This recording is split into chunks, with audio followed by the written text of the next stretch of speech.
चलिए आपको कहानी की शुरुआत में ले चलते हैं। साल था 1990, अगस्त का महीना।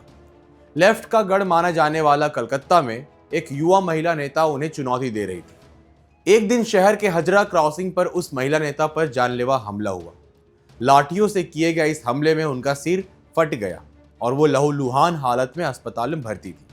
कहा जाता है कि अस्पताल के बाहर एक लगभग 3 साल का बच्चा अपनी मां की गोद में बिलख रहा था। वो बार बार अपनी घायल दीदी के बारे में पूछ रहा था। वह घायल महिला कोई और नहीं बल्कि बंगाल की भविष्य की मुख्यमंत्री ममता बनर्जी थी और वो मासूम बच्चा था उनका भतीजा अभिषेक बनर्जी।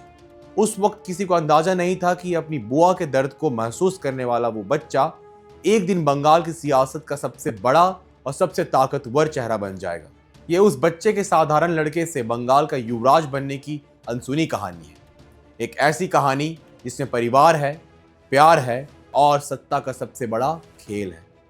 7 नवंबर 1987 को जन्मे अभिषेक बनर्जी के लिए राजनीति कोई नई चीज नहीं थी।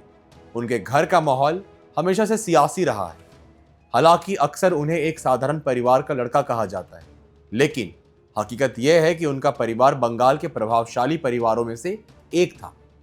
उनके पिता अमित बनर्जी ममता बनर्जी के भाई होने के अलावा खेल प्रशासन में एक बड़ा नाम थे। वो बंगाल ओलंपिक एसोसिएशन के अध्यक्ष जैसे कई अहम पदों पर रहे। जाहिर है अभिषेक की परवरिश एक ऐसे माहौल में हुई जहां सत्ता और प्रभाव की बातें आम थी। लेकिन अभिषेक की असली पहचान हमेशा उनकी बुआ ममता बनर्जी से ही जुड़ी रही। ममता, जिनकी अपनी कोई संतान नहीं थी, अभिषेक को अपने बेटे की तरह मानती थी। बचपन से ही अभिषेक ममता के सबसे ज्यादा करीब थे।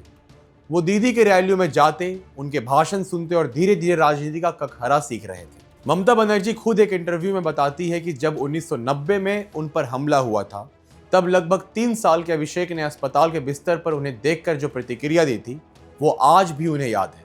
शायद उसी दिन उस छोटे से बच्चे के मन में अनजाने में ही राजनीति का पहला बीज पड़ गया था।